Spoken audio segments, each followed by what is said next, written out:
Hi అండి, welcome to ఆంధ్రలక్ష్మి వంటిల్లు. ఈరోజు చికెన్ గ్రేవీ కర్రీ చేయబోతున్నాను. రండి చూద్దాం. అలాగే ఈరోజు నేను యూట్యూబ్ ఛానల్ ఓపెన్ చేస్తున్నానండి. మొదటిసారిగా నన్ను మీరు ఆదరిస్తారని, లైక్ చేసి సబ్స్క్రైబ్ చేసుకుంటారని ఆశిస్తున్నాను. ఐటమ్స్ కావాలో చూద్దాం రండి. ఇప్పుడు చికెన్ కర్రీలోకి ఏమేమి కావాలో చూద్దాం రండి. ఉప్పు, పసుపు, కారం, చెక్క, లవంగాయలు, ధనియాలు, చిన్నులపాయ, ఎండు కొబ్బరి, అల్లం, జీడిపప్పు, ఉల్లిపాయ, పచ్చిమిరపకాయ, కొత్తిమీర, టమోటా అండ్ చికెన్. ఆయిల్ చెప్పడం మర్చిపోయానండి. ఆయిల్ కూడా కావాలి. ముందుగా స్టవ్ వెలిగించి పాత్ర పెట్టుకోవాలి. చికెన్ శుభ్రంగా కడిగి పెట్టుకున్న చికెన్ శుభ్రంగా కడుక్కొని నీట్గా పెట్టుకోవాలి. ఇప్పుడు మసాలా మిక్సీ వేసుకున్నాను. నా దగ్గర మిక్సీ జారు బ్లేడ్ పోయింది, అందుకని ఈ జ్యూసర్లో వేస్తున్నాను.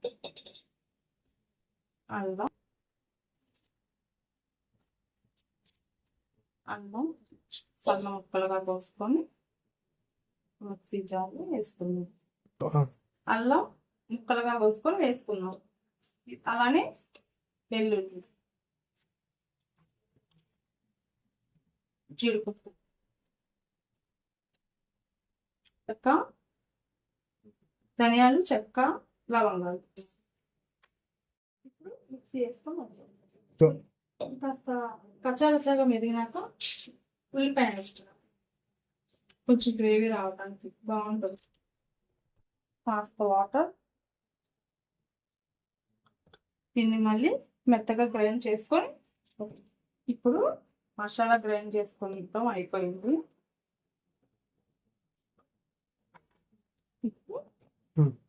ఇప్పుడు మసాలా వేసుకుంటాం. అయిపోయింది. స్టవ్ పెట్టుకుంటాం. ఇందాకే మనం తెప్పాలు పెట్టుకుంటాం. సిమ్లో పెట్టారు కదా, తగినంత ఆయిల్ వేస్తాం. ఆయిల్ ఎక్కువగా ఉంటే బాగుంటుందండి నాన్ వెజ్లోకి. నేనైతే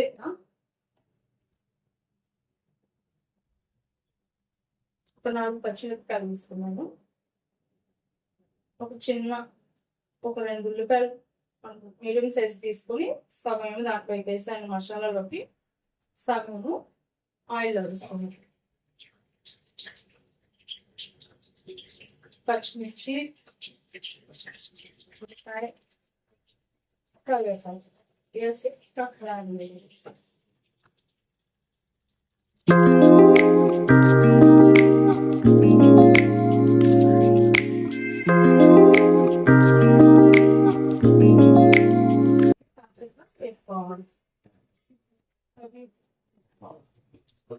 కాస్త వేగాక ఇప్పుడు మనం తీసుకున్న మసాలా ఉంది కదా, అది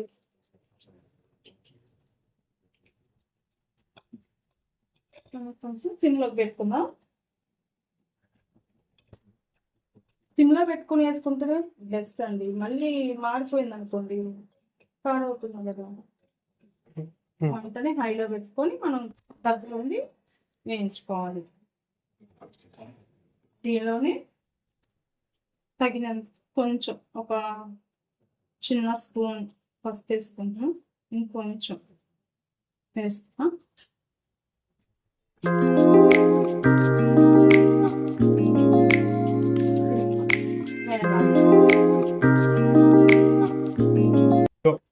ఇప్పుడు కాస్త నూనె తేలేదాకా ఉంచాలి.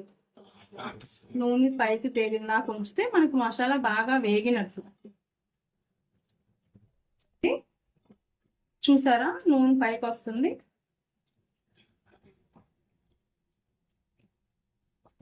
ఇప్పుడు చికెన్ వేసుకోవాలి. ఇప్పుడు కడిగి పెట్టుకున్న చికెన్ ఉంది కదా,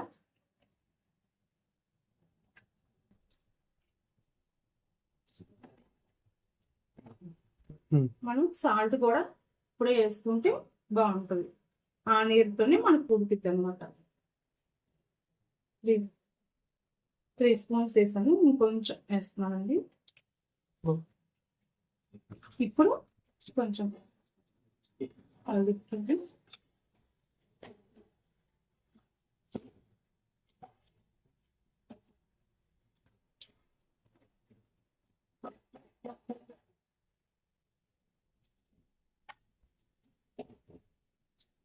ఇప్పుడు కొంచెం సేపు మూత వేసుకొని తర్వాత మళ్ళీ తిప్పుకోండి. ఇప్పుడు మూత తీసి మనం చూసుకోవాలి. ఇది వేసి 5 నిమిషాలు అవుతుందండి.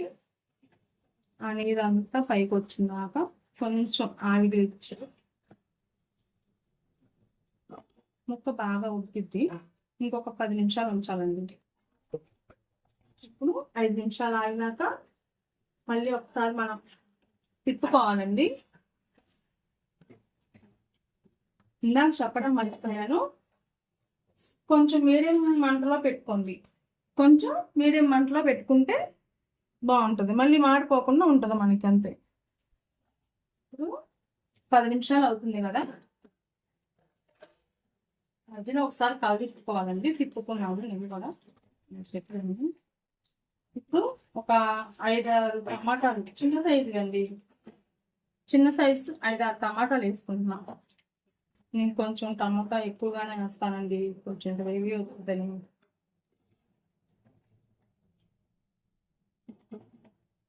కొంచెం ఒక 2-3 నిమిషాలు ఉడికించిన తర్వాత కారం వేసుకుందాం.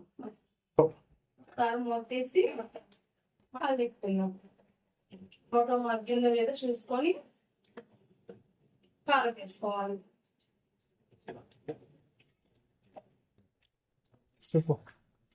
ఒకసారి మూత తీసుకొని మళ్ళీ ఒకసారి తిప్పుకొని టమాటా మగ్గిందో లేదో చూసుకోవాలండి. ఇప్పుడు ఇంకొంచెం ఇంకొక 2 నిమిషాల్లో మగ్గిపోయింది. అప్పుడు కారం వేసుకుందాం. సరేనా?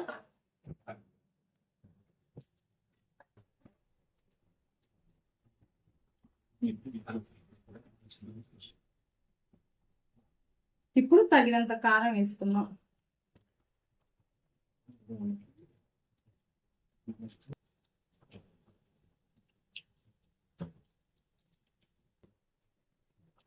తగినంత కారం వేసుకున్నామండి. అంటే నేను 4 చిన్న స్పూన్ కాబట్టి ఒక చిన్న 7 స్పూన్లు వేస్తున్నాను. అంటే మేము కారం ఎక్కువగా తింటామండి.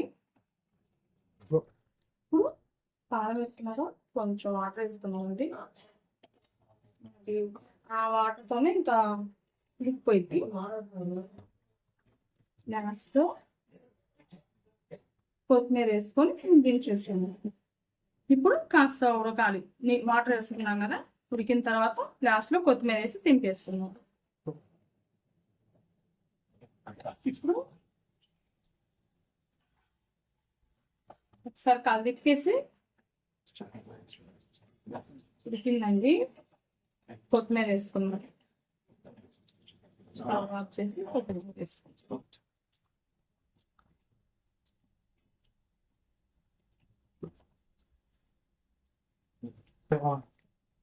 ముక్క ఉడికిందండి. ఆయిల్ తేలిందంటే మనకి కరెక్ట్గా ఉడికినట్టు. ఇప్పుడు కొత్తిమీర వేసుకున్నాం. ఇంకొంచెం వేసుకున్నా బాగుంది, కానీ ప్రస్తుతానికైతే ఇది సరిపోయింది.